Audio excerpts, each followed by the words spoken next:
Hey, what's up, everyone? Welcome to another episode of Coach's Corner. Not everyone could make it today, but we do have an interview with the winner, the champion of Get On My Level. So it's going to be Tony, myself, and of course, Sonix. Congratulations on the W. If I'm not mistaken, that is the most stacked tournament you've ever won for your career. That is correct. Yes. Yeah, so huge congratulations. Winning a big tournament like this, that's incredibly stacked. And I mean, even with, I think the only person arguably that wasn't there that would have impacted the bracket a lot was Akola and Mia, some of the Japanese talent. But there was also other Japanese players there. So extremely, extremely stacked tournament. And in my opinion, the current number one of the season, Spargo, was there as well. And you were able to go ahead and take out Spargo in grand finals, and he was on the loser side. And man, I guess my first question is, how did it feel to be one of the top players to survive the well, actually, before we get into the question, almost forgot to show, if you guys enjoy the content, make sure to like, comment, and subscribe. If you have any questions for Sonic, make sure to go ahead and ask them in the comments below. So we'll go ahead now. Please don't bring the Sonic hate to the comments. All right. I mean, I guess you could if you want for the algorithm, but you know, it is what it is. But yeah, Sonix, you were one of the top seeds that like really kept your seed. Very impressive. I feel like all of your comrades were slowly just falling out of the winners bracket. How did that feel to be one of the top seeds that remained in the winners bracket? Because when I first looked at the top 8, it almost felt like it was flipped. Like I was like, oh wow, like you could say like the winner side would probably be the players on the loser side, with you as the exception, right? And then a lot of like Tweak and Spargo were on the loser side to start top 8. So how did it feel to stay on top on the winner side? It felt pretty good. I think it's a pretty good confidence boost for sure. Which is something I needed, especially throughout the weekend, because I was this close to not making it to GOML. Like, I was so close to just not going. I had kind of been going through it in terms of Smash. I was overthinking my play a lot, which is something that happens a lot in terms of preparation for majors. So I'll just start overthinking my play a lot and just be like, I don't know if I'm ready. I don't feel ready. Maybe I shouldn't go. Maybe I should stay home. So the fact that I was able to do that and just like maintain my composure all throughout the bracket, it made me really proud of myself. Yeah, it was great to watch. And I think overthinking can be more prevalent, especially when your character has so many options, right? Sonic is a character with a plethora of options and has so many options that you can, in many situations, manipulate what your opponent doesn't like streamline their gameplay towards you.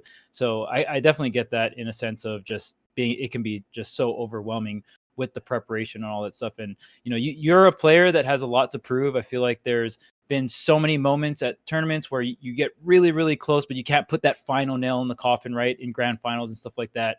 And I think for you, I don't think you wanted anyone else but Spargo in grand finals. When you're, after you won winners finals, you're in the winner's side of things, right?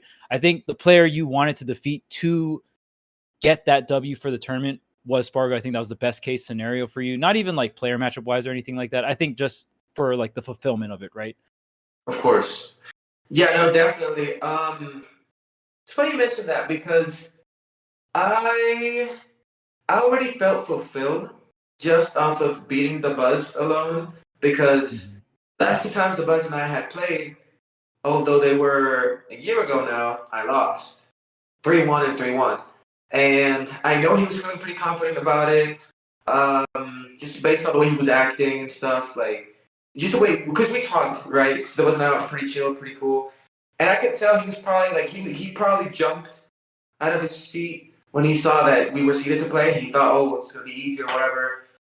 But on the other hand, I had already been prepared for him since last year. So I was like, yes, sir, this is it. Let's fucking go. I was popping off, bro. I was popping off.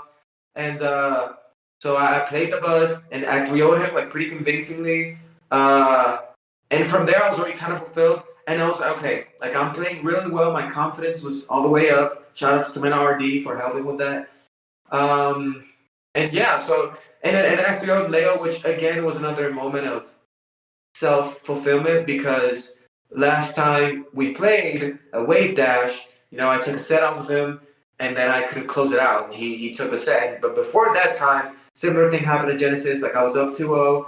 was this close to just 3-0ing him. I had the game 3, I choked, and then I got reverse 3-0. So this time I was able to close out the reverse 3-0. And from there, I was already like, okay, this is it. Like, I'm playing really good. I tried my best not to think of like, oh, I need this to happen, or I need to play this X person, or otherwise it'll be hard, or otherwise it'll be too easy. I just treated everybody like the same opponent, and I just focused more than I focused on myself more than I focused on the other people. Like, okay, I might have to play this player or this other player. I just tried focusing on myself, on my play, and just making sure that I was like giving it my best. Nice, nice. Yeah, and I mean, it was great to watch you, go ahead and fulfill all of those and stay confident throughout the bracket. And I gotta say, man, your edge guarding was phenomenal. I think Ultimate's in a really interesting spot because there is going to be a ranked one player, but we're so used to the rank one player, and then there's a pretty decent gap, right? I mean, for most of Ultimate's lifespan, Leo was such a dominating force. And again, if you weren't around during that time, beating Leo during like the 2018, 2019 era, like so difficult to do. Like there wasn't many play. I don't even think there was over 5 players that were able to take a tournament over him. Like I don't know the exact numbers, but I would say that I wouldn't be surprised if there was less than 5 players that were able to take a tournament over Leo during that time period. Right? It was just such a rare thing to do. Right now, I think the race to number 1 is very, very close between Spargo and Akola. It kind of just depends on what you value, right? Like the peaks, or the consistency that Akola has, right? Obviously, we're not going to get into like the ranking discussion, but I just think Ultimate's in such an interesting spot because Spargo bodies Akola in the head-to-head, but of all the other top players that Spargo fights, I actually think you're the best when it comes to fighting Spargo. I think your character can do well versus both his characters. I think the Aegis counter pick is obviously very strong against Sonic, but Sonic's offstage is so strong that no matter what, you're always going to have that out versus Aegis. And I think Sonic can also do well, like edge guarding wise versus Cloud as well. And I feel like your edge guarding was so on point this tournament. And whenever I see your confidence off stage, that's when you're able to seal out these really early stocks and you're not able to get reversal to Sonic in terms of rage, right? Because I think we can all agree that Sonic is a very strong character, but when you are not able to close it out, that's when it can get really tough. And like there's other characters that are like that, like Sheik or Fox, Diddy. They're very light, they're strong and neutral, but if you get your opponent to such a high percent and then they have the max rage, like one wild right swing can just end your stock, right? So I feel like when your edge guarding is on point, it just kind of puts every piece of the puzzle together and you really get to see Sonic shine in that environment. Obviously, like there's other parts of your play that are really strong. I think when earlier during your career, your offense was the strongest part, and then you had to like really learn and weave in the defense. And now I just think you're such a terror because you can switch it on and off. There's like the hardcore offense, you have all the crazy confirms, the crazy edge guarding, but you also know when certain characters or players are susceptible to Sonic's defense, right? And you have to abuse that and really try to flesh this character out. So it was fantastic watching you play, man. Tony, do you have any questions for Sonix? Yeah, so correct me if I'm mistaken here, but I believe your first major win was about a year ago. Yes.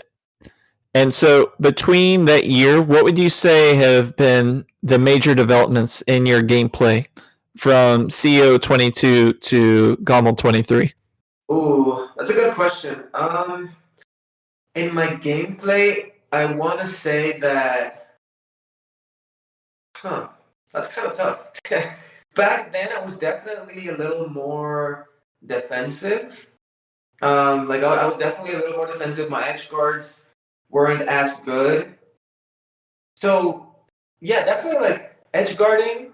My edge guards have gotten way better. I've gotten better at recognizing when to hit people and when not to hit people, when to hit people and when to not get hit. And I've also gotten better at ledge trapping. So overall, like advantage state and also disengaging and also like disadvantage state, as well as a little bit of neutral here and there. uh, setting up safe pressure with like aerials and using empty movement.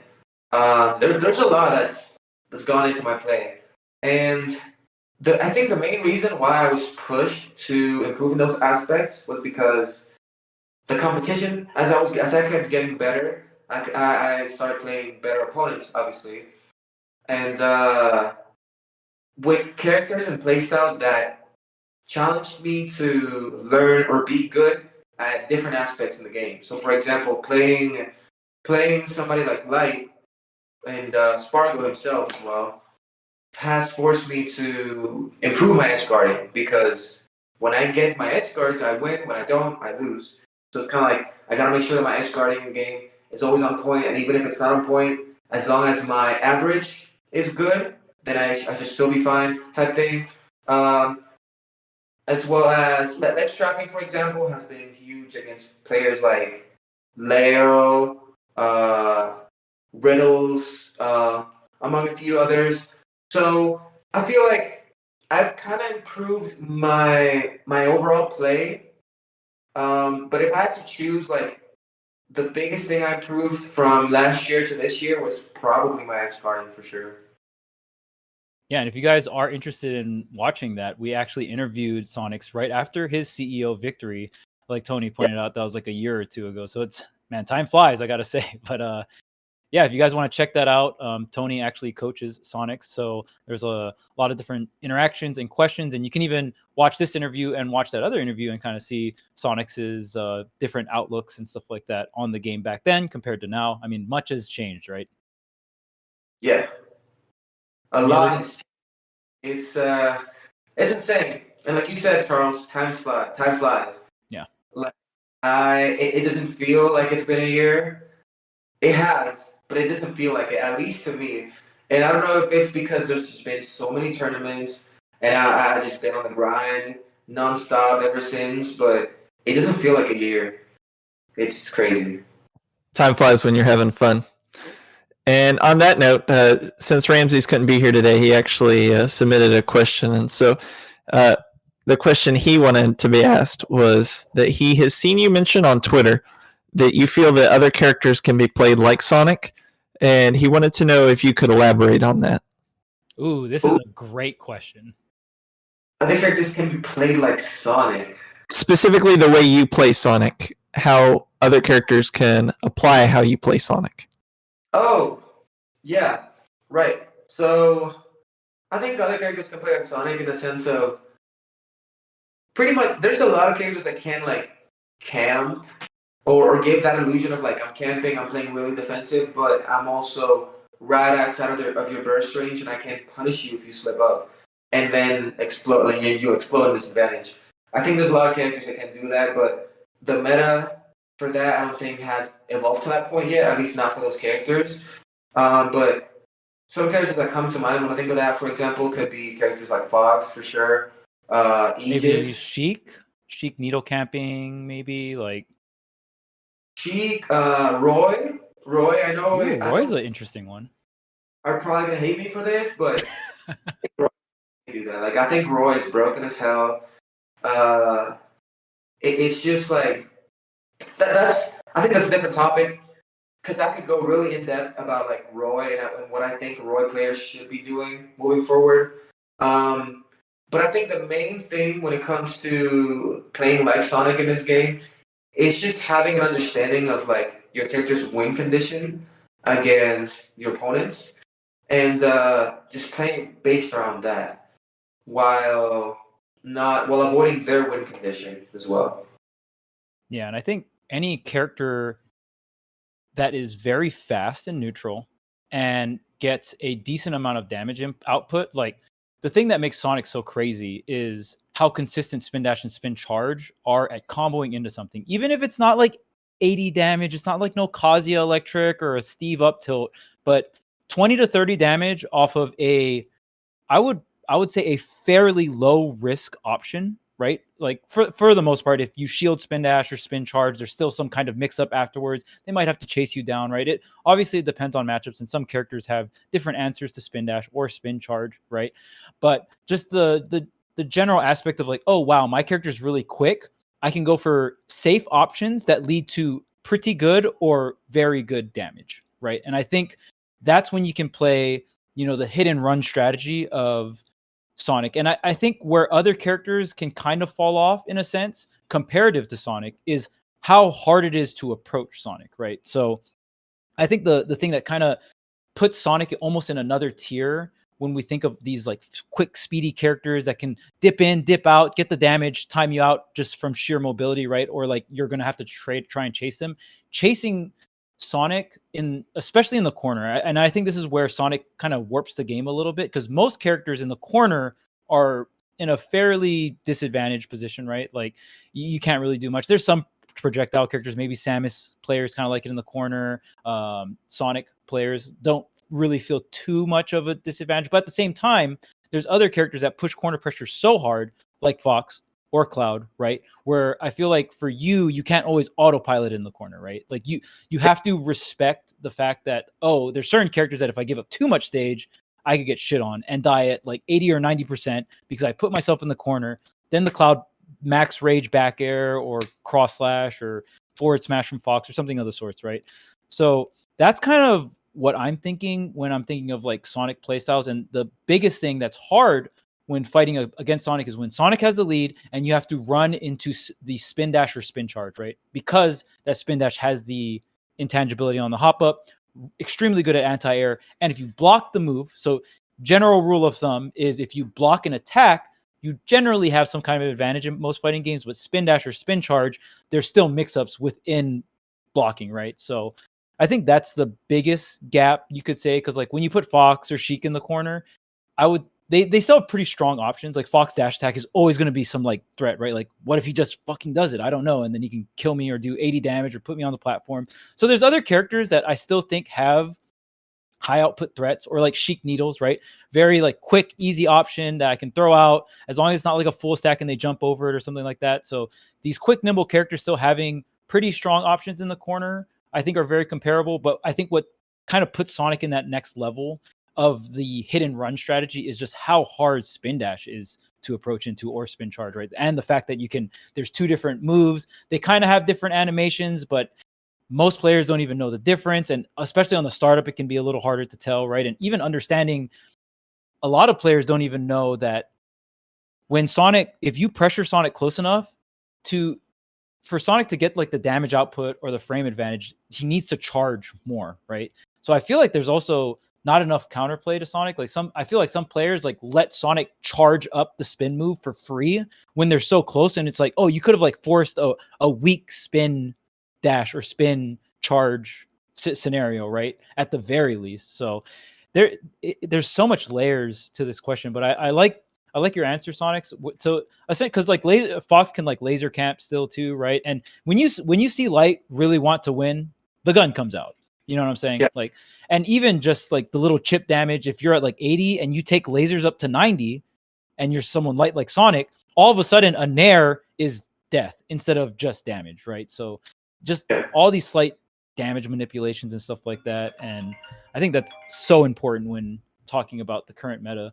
And I will say, I think the thing that puts Sonic above characters like Fox or Sheik is that he also has a straight hit game. Back airs, forward tilts. Like I won't say Sonic has it all, but like I can't imagine, even like for my personal tilts, I can't imagine putting Sonic as like past bottom 10. You know what I'm saying? Like, and to me, he's like a top 5 character.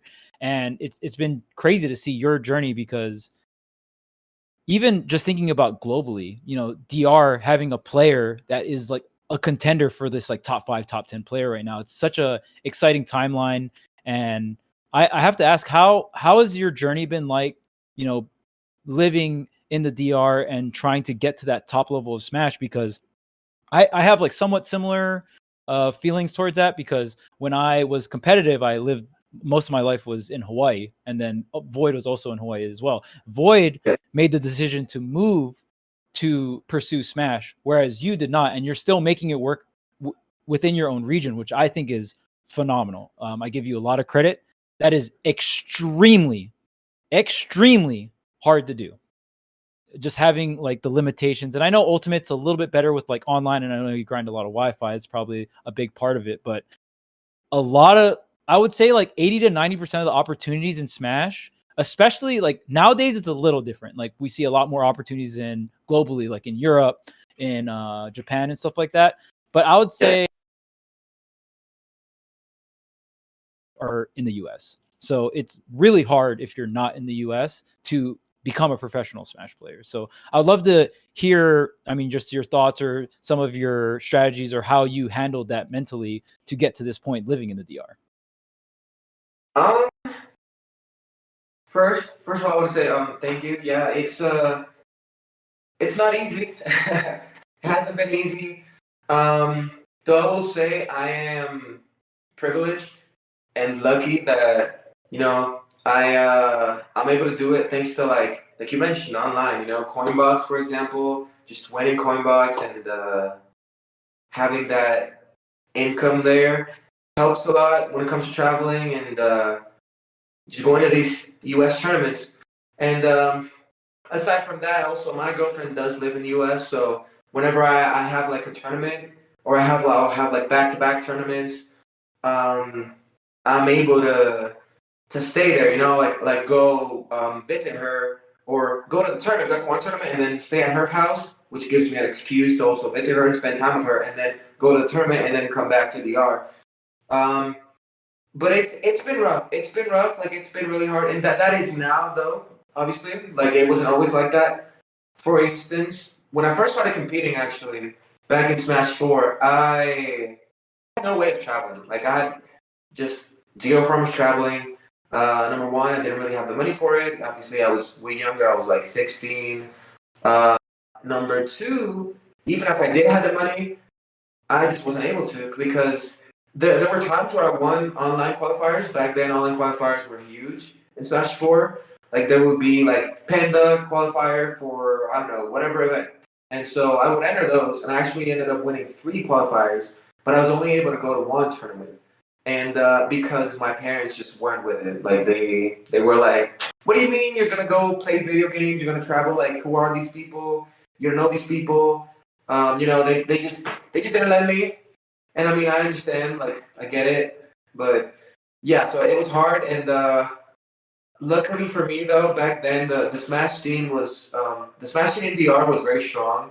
It was very competitive. It was very very active, and so I had some people to play with. Every time they would host tournaments, they would host majors, locals. I would always just go there and I had people to practice with and like implement new stuff against.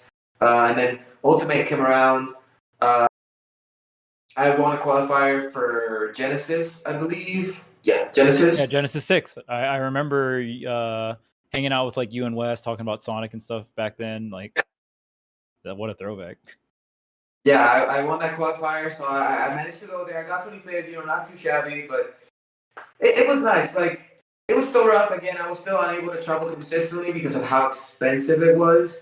But luckily, I think quarantine was the thing that, like, really changed everything and changed my life into part of what it is right now because through quarantine I was able to actually play the game and get good at the game, with nobody like in the back of my ear just telling me like, hey, you can't travel or whatever with this. Like I was able to let loose and just actually get good at the game, play against these top players, put my name out there, and that's where like Bandits comes in, and Bandits signed me and they pushed me to travel to all these tournaments because of this national tour. And yeah, like I think that was the main thing. Like just quarantine happening gave me the opportunity to do this. Now that being said, it is still very hard. It's still very expensive, and it's obviously something that I need to like do very sparingly, of course.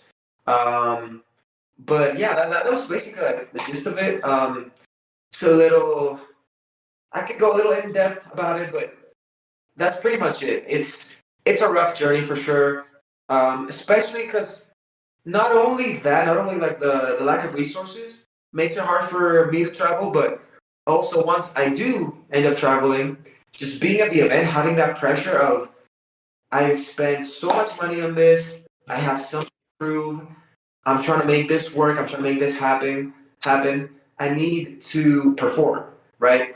So you get a lot of pressure. You put a lot of pressure on your shoulders, and it makes it even harder to like actually do well and perform. So, but again, that's something that kind of went away. The more I traveled, the more I put myself out there, the more experience I got. But nonetheless, it's still hard. Like even to this day, even at GOML, I was getting nervous. You know, I was like, man, I spent money on this. Like I've been practicing so much. I need to make this happen. Like I want to make this happen. And yeah, so it's hard. It's hard for sure. Yeah, I can imagine so much like all the mental just stacking up. Did you have any more questions, Tony? Well, I was going to ask, what has been your process to deal with that pressure? Like, for example, if you could just give us more of a breakdown of how you would say that affected you at GOML and how you responded to the pressure. So it was affecting me in the sense of I was already feeling a little doubtful about my play just based on the way I was performing locally, which is something that is rare because, like, obviously, you know, locally you'd expect me to just win and sweep with everybody. But, and while that's the case most of the time, the last local before GAMO I went to, and I lost to Capitan. And it was very close, game 10. And although I feel like I should have won, that's the thing. Like, every time I play him, I'm always like, I feel like I should have won, like I shouldn't be losing. But something mentally bothers me in the moment and just makes me play so sloppy. And so I was just thinking like, man, I need to take a break. I need to take a break. But instead of saying I need to take a break, or instead of actually taking the break, I just like self-reflected. I did some self-reflection and I looked within and I realized that I was putting so much pressure on myself for no reason. And so I tried to switch the mentality from like, I have to win to I'm just gonna have fun, I'm just gonna enjoy the game. I talked to you, Tony, of course, about it. You gave me some advice. I started doing some more relaxing activities, right? So like just hobbies, going out with my girlfriend, watching a movie, staying home, things like that. Just try to like take some time away from the game. Obviously, I was still hopping into training mode and making sure my combos were ready to go. So I was doing a lot of that. But the main thing was just like finding enjoyment in the game again, and also just not thinking about like, okay, what if I lose? Like being okay with losing, but at the same time not dwelling on it, not thinking like, man, what if I lose? Like I don't feel like I'm playing well, and not getting in my own head about it either. It's like it's just separating what happened versus what can happen and what I can do about it because I was just so focused on like the little details and the things that went wrong that, and I was dwelling on it and just getting upset about it, getting tilted. That I was not looking at the bigger picture. I was not looking at how like I can move on from that, move past that, and learn from that. So I started just learning from it. Like I was like, okay, you know what? That's cool. I lost. GG's. I'm gonna look back at the VOD and look at what miships I made, what punishes I missed, what counterplay I can come up with, whatever it was. I would just look back at the VOD and see what I could have done better, and I would write it down, and then I would try to practice that instead. And so I went back to like being disciplined, I guess, which is something that I had stopped doing for a while because I got a little too complacent. But I got back on track with coming up for GOML. And then once I was at GOML, again, I was a little iffy because again, I was like, man, I don't know about it. I have not played the game. I have not practiced the game since that local, and I lost at that local. So I don't know. It could either go really well or really bad. But I don't know. Just having that support from like my girlfriend, for example, my my friend Mena RD. They were just telling me like, dude, you'll be fine. Like, come, you can do it. Like, you'll be fine. I looked at my bracket and I was like, okay, this is actually pretty doable. Like these are people that I know I've played a lot and I've prepared for. Like in theory, I should be fine. So I just need to go there and just play my game and I'll be fine. And even while I was already there, like at the moment when I was about to play Lego stuff, I would get a little like nervous, like man, what if I was trying to think, what if he adapts? What if he does this? What if he does that? And I would tell Mena about it. So I had a really long conversation with Mena actually about just like mentality, just having a good mentality while fighting games. Because he's won Capcom Cup twice. It's really like CEO champion for Street Fighter 6. Very decorated Street Fighter player. GOML champion as well. Yes, GOML champion as well for Street Fighter 6. So very decorated. Also from the DR as well. So very, very sick. And old Bandit's teammate as well. So I just asked him about mentality advice, and we had a really long talk about it, and it kind of boiled down to just like, don't think about, oh, what if I lose? Like, don't think about the what ifs. Just think about the positive stuff. Like, just think about, I'm gonna win. Like, even if it sounds absurd, even if it sounds impossible, just think about like, I'm just gonna destroy everybody. And that's what I did. And I got to the point where I was just walking around. I was walking around the venue, minding my business, and I would have people ask me like, "Yo, how do you feel about this weekend?" And I was like, "I think I'm gonna win. I think I can win." And they were like, "Huh, yeah, I saw you guys."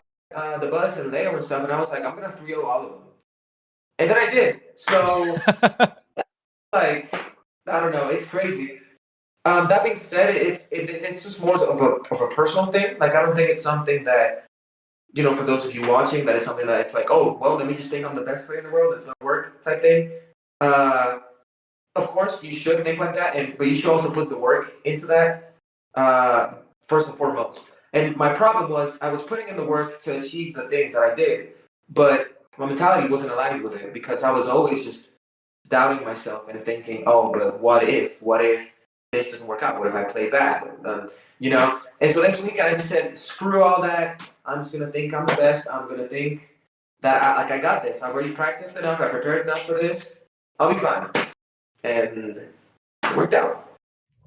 Now, you said you put in the work for it and you just needed to visualize yourself implementing the work. What kind of work would you say was implemented into that? And I would say that that's more relevant to our viewers in particular, is just what kind of work would they want to put in if they wanted to win GOML 24? Ooh, well, you have to play the game a lot, of course, practice, but not mindlessly practice, and not play the game just for the sake of, oh, let me play the game just to say that I'm playing the game, just to say that I'm practicing, right?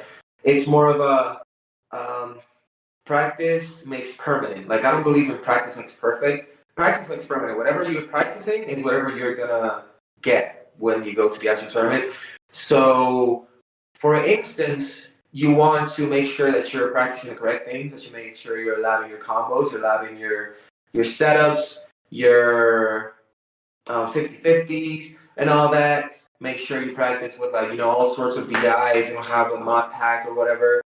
Get a friend to DI for you, and then just play. And then after you play, save replays, and if it's a tournament, obviously look back at the VODs, look back at the replays, look back at what you could have done better, at what went wrong, at why it went wrong, and how you're going to do it better next time, and just practice that. And then the more you rinse and repeat, the more you get on that habit of like VOD reviewing, practicing the things that you should be doing that are going to work, the easier it'll become to do in bracket. Because obviously it's way easier to do all these things at home when there's no stress, there's no stakes on the line. But the more you do it, like, no matter how nervous you may be, if the muscle memory is there, you're gonna do it no matter what. It's gonna come out well. So I would say, obviously, like, play people, try to learn from it. It doesn't matter what level they are. There's always something, like, I'm a firm believer that unless you are JV4ing people consistently, there's always something you can learn from them. So practice that. Don't get complacent. Complacency is death. So don't get complacent. Keep pushing, keep working on it. And I think the most important thing about it is don't give up. Like, sometimes there'll be days where you're not going to play your best, or your mental's not going to be your best because of external factors or whatever it may be. But just keep going, keep pushing, and you'll notice results. You'll notice yourself getting better. You'll notice yourself not dropping combos. And also, I think it's very important to acknowledge progress as well, because it's very easy to get stuck up on like, oh, I'm not there yet. Like, I'm not winning this major or whatever. I'm getting so close, but having won it, I've gotten so close so many times.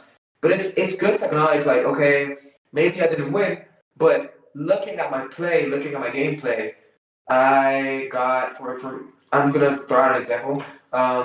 I got an up air back air, which was a combo that used to be impossible for me to get. For instance, I got every up air back air I could get, like every opportunity I had to get the up air back air. I didn't miss one of them.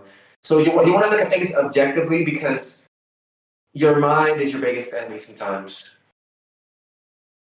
Yeah, and I think a big thing too is structure within, like, I feel like not a lot of people realize this, but when you're learning something, there should be some type of structure to it, right? And if you never watch yourself play, then it's very hard to intake information while you're playing the game. I mean, when you do it for so long, eventually you'll be able to do it in bits and pieces. But when you put 100% of your focus on playing the game, you can't really, it's hard to have also another 100% of your focus looking at and observing your own gameplay while you're actually playing the game. Hint, hint, playing Ultimate or just Smash Brothers in general is very fucking hard, and it takes like your subconscious has to like take over essentially, and you just execute, right, for the most part. So having some kind of structure where you watch X amount of VODs, you have a list of things to improve on and stuff like that. Sonix has a structure that he uses to learn the game, and he's one of the best players in the world. So if you're not one of the best players in the world and you do not have a structure to learn the game, who the fuck do you think you are that you think you can become one of the best in the world with no structure? It's just like you're either just ignorant to that fact or your ego is like sky high, right? So obviously there's a bunch of different ways you can just consume free content on the internet, which is, amazing to kind of form some way to structure your learning. You can pay like a coach or another professional player and they can guide you on how to structure your gameplay. And there's a lot of players that are already at the top and they still have coaches because they want multiple perspectives on how to structure their learning, right? So you don't necessarily have to have a perfect structure, but if you're going in and you're not putting any effort into your learning structure, there's something wrong. That's not good. And that's going to apply to like practically any hobby or anything you want to get good at, right? Yeah. Yeah, and I'm glad you mentioned that, Charles, because that applies to literally everything. I mean, you look at the biggest athletes in the world, right? You look at like people like LeBron James, Messi, Cristiano Ronaldo, all those people, all the goats of their respective sports. To this day, they still have structure. Like, although they've already reached the top of the mountain, you'll still see them waking up at 5 a.m. and just getting a jog out there and just practicing their drills and training drills and things like that. That they'll go to the gym. Like, they don't get complacent. They're still acting as if they haven't made it yet, and that's how it should be, because otherwise people are gonna catch up and you're gonna fall behind. So you want to make sure that you stay at your very top while also improving, or just improve in general, and that's the way to go about it. I mean, even also in terms of the entertainment industry, for instance, like the best singers, the best vocalists, they all have vocal coaches still to this day, right? So I think it's very important to have a structure if you're passionate about what you're doing. Um, Even just regular jobs have their own structure. Like, lawyers will take a look at their cases and study them thoroughly and read, and like, you can never really lose the structure, because once you do, that's when things start going wrong. That's when you become stagnant. You're not going to see the progress.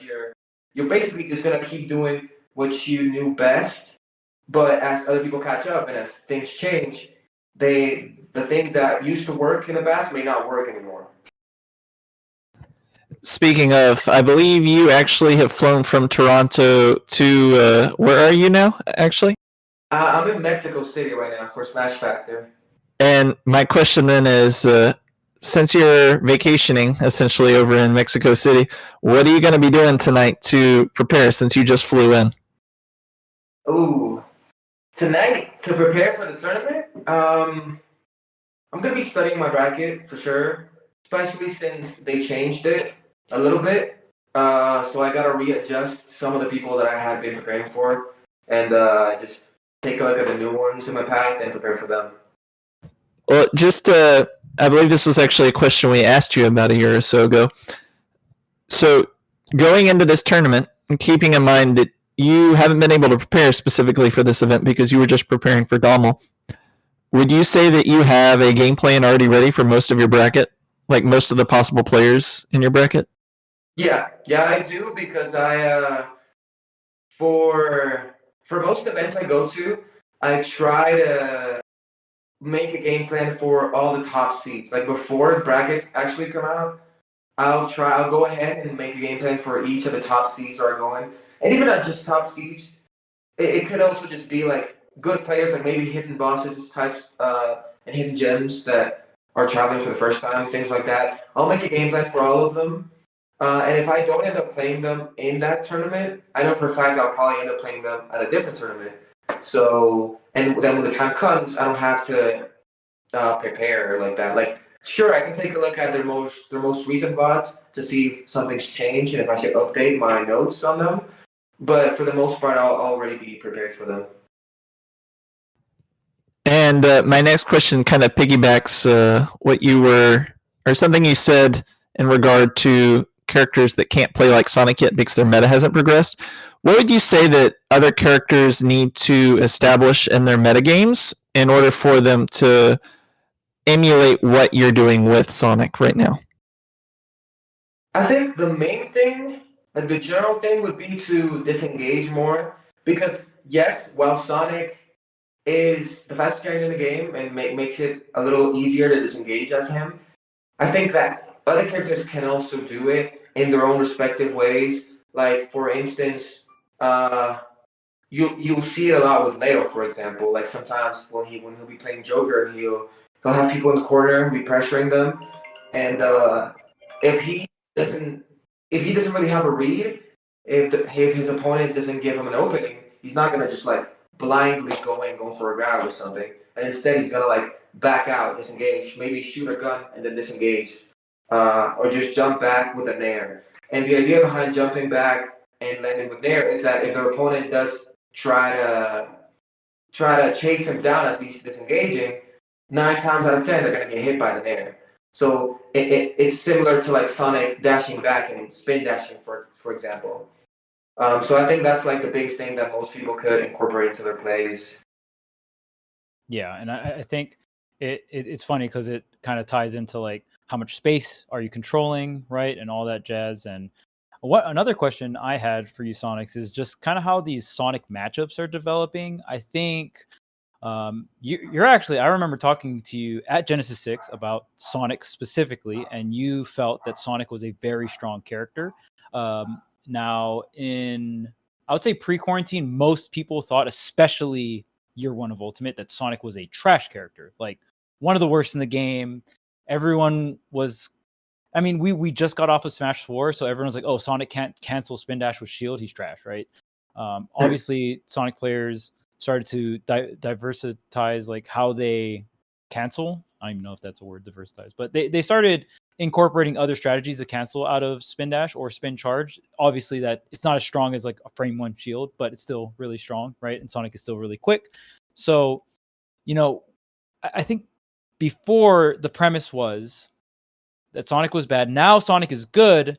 And a lot of people are like, well, if your character doesn't have the mobility to keep up with Sonic, then you generally lose, right? You'll get timed out. You don't really have too much options. But even watching Leo use Corrin against you at Wave Dash, right? Just having an option that like an active option, active Nair that covers Corrin's entire body. And even though Corrin can't necessarily catch Sonic all the time, Corrin can put themselves in a position where it's like, oh, okay, if you spin here, I'm going to beat you out with this disjointed Nair and I'm going to combo off of it and get some damage, right? Kind of like what Sonic is doing to you. Oh, I'm going to throw out the spin move. Oh, it connected, 30 damage, maybe even more, but bare minimum 20 or 30 damage, right? And then Corrin's kind of like doing some two-piece Nair combos, and Mutace was actually discussing how he thinks that Corrin's not too bad against Sonic because of this factor, because of this disjointed Nair, because you can combo into it and stuff. Obviously, the neutral, you're not going to control when the neutral interactions always happen. Like Sonic or the faster character usually controls when neutral interactions happen, right? But neutral interactions are still going to happen at the end of the day, right? Corrin's going to get so close to you that you're going to have to do some kind of spin or try to jump over and something like that. So it's really interesting that at least my perspective on Sonic matchups are slowly changing as we're like learning more about the game, learning more about these different characters and what kind of options they have. But it does seem like a pretty powerful tool to have a like some kind of disjointed active move that combos maybe into at least one other move or something like that. And so how do you feel about this aspect of Sonic and like I guess other players trying to discover some of these more active disjointed moves to not necessarily keep up with your mobility, but when they do interact with you, they have a really strong move that can beat out your spin moves. Right. Um, yeah, I've always thought that Sonic is a strong character, just based on his mobility alone, and it's because of that. Like, I don't think that historically there's ever been a fighting game where the fastest character in the game is bad, because obviously them being the fastest character in the game allows them to just move around, weave in and out, and play that really good but replenished game that shines in most fighting games, and Sonic is no exception. So with Corrin, I think Corrin does pretty like she does okay against Sonic. I wouldn't go as far as to say like oh Corrin beats Sonic for instance, but I think Corrin is one of the characters that can be hard for Sonic. Because like you said, yeah, the nair is good. Her arrows are good. However, I don't personally, as a Sonic player, I wouldn't advise people to try to swat Sonic out of the air, just try to hit him, because the risk reward most of the time is not going to be in your favor. And you can generally, like the Sonic player can generally, like for instance, going back to my wave dash set against Leo, I was getting hit by the nairs, yeah, like he was swatting my spin dashes out with the nairs, but that was mainly due to me mistiming the spin releases on his nairs. Right. Good timing. I mean, obviously, also like if you want to get that nair to combo, you have to get the landing there, right? So it's gonna be at a very specific timing, and I was not really used to it. That was my first time playing against Corrin in a while. So I can see why maybe people were like, oh my god, maybe Corrin's the answer to Sonic, but it's kind of similar to Aegis. Like I don't think Sonic is like an unstoppable force that just beats everybody, destroys everybody, and like there's no counterplay to him. Obviously, I do believe there's counterplay to him, but the counterplay is very, very niche, very player dependent, more than it is character dependent. Like you can't just say, like if somebody were to ask me like, oh, how to beat Sonic? Like how do you beat Sonic? How do you? What's the general consensus to beat Sonic? Right? I wouldn't be able to tell you like, oh, just do this. Like there's a lot of characters that you can say you can say, oh, I don't know, throw them off stage and then edge guard them, for instance, like Fox, Aegis, come to mind. But Sonic is different in the sense of most of the things he has, and most of the kind of there's counterplay to the counterplay. So it gets to a point where it becomes an RPS of like a guessing game of okay. For example, you also mentioned earlier about how sometimes I'll be charging spin dash in people's faces and they won't do anything about it. And the counterplay to that obviously would be to just hit me because it takes a while to be active, or like they can call out my bluff. But depending on the distance, I can actually react to people letting go off shield and to their moves, initial animations, initial frames, and just hit them for it. And like for example, Spargo, my second Spargo is a good example of this. There was a time, or there were a few times where I was in the corner, I was charging spin dash, and he tried to call out my bluff, and he tried to forward smash my spin dash. And on reaction to him dropping shield, because he was always shielding, on reaction to him dropping shield, I just let go off spin dash, and then I hit him, and then I combo him with forward air, and I push him off stage, and I started him. So again, like it's a matter of like recognizing what a Sonic player is looking for in that specific moment. But I think in general, what you should try to do, and again, I think Corrin is good because of this, is let Sonic put himself in a bad spot. And once he puts himself in a bad spot, okay, once he's in the air or he's forced to come back on stage, like he's in a less striking situation, that's when you can like really punish Sonic. And even then, he still has really strong options, but it's a little bit more vulnerable.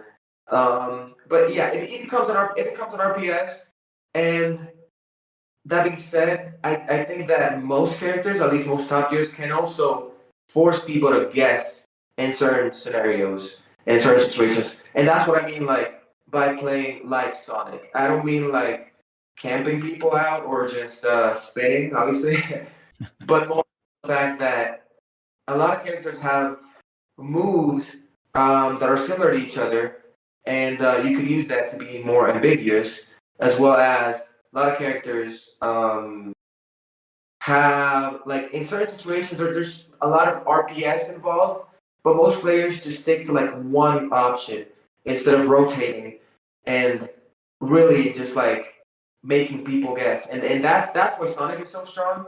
Um, the reason Sonic is so strong is because Sonic inherently rotates between options because you're never going to get like the same option twice in a row unless your opponent's falling for it twice in a row. But that's inherently what makes him so good. And that's when I say like, okay, most characters, most top tiers could be playing this RPS in their own ways as well. Yeah, another character that comes up to mind is Pikachu. In terms of if you want to play like a hit and run strategy, like what character has really good disengagement options, like quick attack and stuff like that. You can combo off quick attack, and obviously like Pikachu has the same caveat as Sonic, where you're really light, you're really frail, right? So you can get swung on pretty hard as Pikachu, but like Pikachu again does not have like the same stray hit options as Sonic, right? So you're disengaging and doing all that stuff, but while Sonic's disengaging, like you get hit by a back air, even like forward tilt, closing it on the ledge, right? There's so much like old reliable stuff. Yeah. So that was all my questions. Tony, did you have any other final questions before we go ahead and end the show? Speaking of Pikachu, I believe there's a bit of crossover there for Jazar as Dr. Mario. Oh yeah, true. So, in terms of philosophy, what would you say that Sonic does, other than being fast? What would you say that it is that Sonic does that Roy emulates so well? I think advantage state for sure. Like Roy's advantage state is very explosive, very very threatening. He can also burst out of the corner pretty well, like Sonic, like with like short hop Nair. Like Nair is so good out of the corner, and that's why you'll see most Roy players do that as well.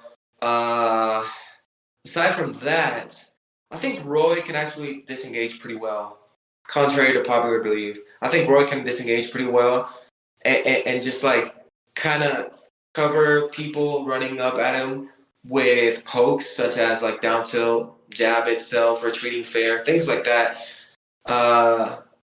Ledge trapping is also really good. Like he has a lot of options to ledge trap with. Like for instance, jab I would say is very comparable to Sonic's Nair at ledge because it covers similar options.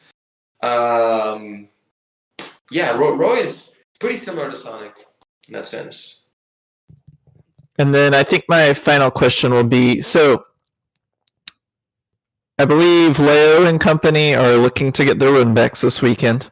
So what are you expecting them to do to counter your play from GOML? And how are you going to counter their counters?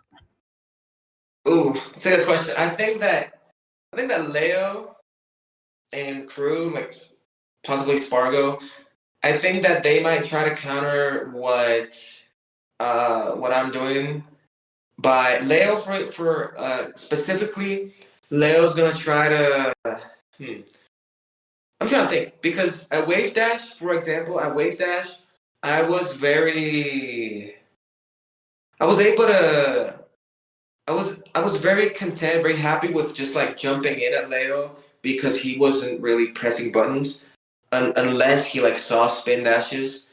But this time he was covering that by mashing. So like if you go back and watch the VOD with me and Leo, you'll see him that sometimes like I'll just walk and he'll start mashing jab just to kind of like stuff me out and prevent me from running up at him. So I think this time he will either burst into me more or he will that's with Corin though. With Aegis, it was kind of similar too. He was instead of jab though, he was using down tilt. So I think he will either burst into me a little more this time, or try to lure me into the corner more, and hope that I overextend. In which case, we're either gonna go to time, oh, or I'm gonna slowly just like chip away damage and break him down. That being said, I'm not too sure whether or not he'll do that. Like, I don't, or rather, if that would be the best idea, because if he plays cornered as Aegis, no matter what hit I get, like no matter what I hit him with, my hit's gonna push him back to the corner, like off stage, and he's probably gonna get gimped. So yeah, in terms of Spargo, I think he's definitely gonna burst into me a lot more, maybe overshoot a little more. Like I got a little glimpse of it in game 3, as well as press more buttons when I'm up close. In which case, I have to like play more movement based and then punish him. I think those are the things that they're gonna adapt with for sure. And then if they don't, then it's gonna become, or rather, if they do, but I punish them, then it's gonna become this whole RPS again of them like, okay, well, it's not working, so I'm gonna switch back to, I don't know, shielding, for example, or just letting Sonix pressure them and think that he's fine pressuring them, but then I'm gonna like call out his bluff on the pressure and just hit him, and things like that, small things like that. So obviously you have a Metafy where people can reach you. Is there anything else that you would like our audience to know before we sign out for the day? Definitely tune into Smash Factor. It's going to be a good tournament. It's going to be a good event. There's a lot of great players out here. Another thing I would like to say is work on your just work on your mental. I think that's one of, if not the most important aspect in Smash right now. Like, it's all mental. As soon as you start shaking your head, saying no, things just go downhill. Like, you're better off just nodding yes. Don't shake your head. Nod. Stay active. Like, being physically active also helps with being mentally fresh in terms of the game and just feeling well overall. So try to stay physically active. Nutrition is also important. Eat well. Sleep. I cannot stress this enough. Sleep is a game changer. If you don't get your minimum 7 hours of sleep every night, or 6 hours, some people are different. Everybody's different. Find out what works for you. But if you're not getting enough sleep, it can also take a toll on your play. So definitely take care of yourself. Like, there is no gameplay without, because gameplay, it's all physical, right? It's all your hands and mental. But there is no skill, or there's no progress or improvement without taking care of the physical aspect, the mental aspect. So take care of yourself before you take care of your gameplay. Absolutely. So that's going to be it for this episode of Coach's Corner. I hope everyone enjoyed the content. Again, make sure to like, comment, and subscribe, and we'll see you in the next episode. Class dismissed.